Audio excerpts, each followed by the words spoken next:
वज्र गुणन विधि क्या होती है? वज्र गुणन विधि को कैसे हल करते हैं? रेखिक समीकरण जब आपके पास दी हुई रहती हैं जिसको आप 1 और 2 लिख देना है और उसका रूप a1x plus b1y plus c1 बराबर 0, a2x plus b2y plus c2 बराबर 0, इस तरीके से उसका रूप बनाना है। अगर नहीं है तो उसके बाद में स्टेप क्या रहती है? हमें x बड़ा सा बट्टा खींचना है, माइनस y बड़ा सा बट्टा खींचना है और 1 बड़ा सा बट्टा खींचना है। ये काम हमें करना है। उसके बाद क्या करते हैं? x के नीचे x को छिपाते हैं और बाकी का क्रॉस गुणा करता है। नाम से ही पता चल रहा है वज्र गुणन विधि, इसका मतलब क्रॉस मल्टीप्लिकेशन मेथड, यानी क्रॉस गुणा होता है। और क्रॉस गुणा कैसे होता है? x के नीचे क्या आएगा? x को छिपाना है और बाकी का क्रॉस गुणा, ऐसे और ऐसे।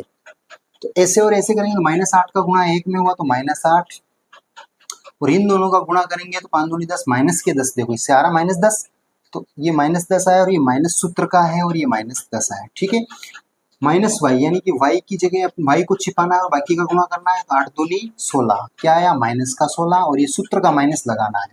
इसको छिपा रखा तो इसका गुणा इसमें होगा, 5 तिया 15, जो कि माइनस के 15 है, तो उसको लिखना है माइनस के 15।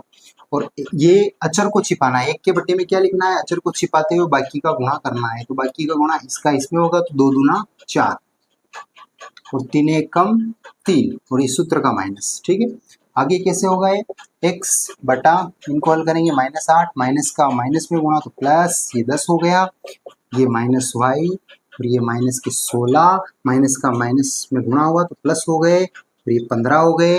यहाँ पर 1 बटे 4 में से 3 गया तो 1 आया। यहाँ तक आपको समझ में आया होगा। उसके बाद क्या करना है? x बटा, इनको हल किया तो क्या आया अपने पास में? यहाँ पे 2 माइनस वाई, और इनको हल किया तो क्या आया है अपने? 16 में से 15 गए तो -1, और ये क्या है? 1 बटे 1, माइनस से माइनस हट गया तो ये आपस में सभी बराबर हैं और ये बराबर हैं, इसलिए हम लिख सकते हैं कि x बटे 2 1 बटे 1 के बराबर भी है, इसके बराबर भी। तो क्या आ गया? x का मान क्या आ गया? 2। क्या आ गया?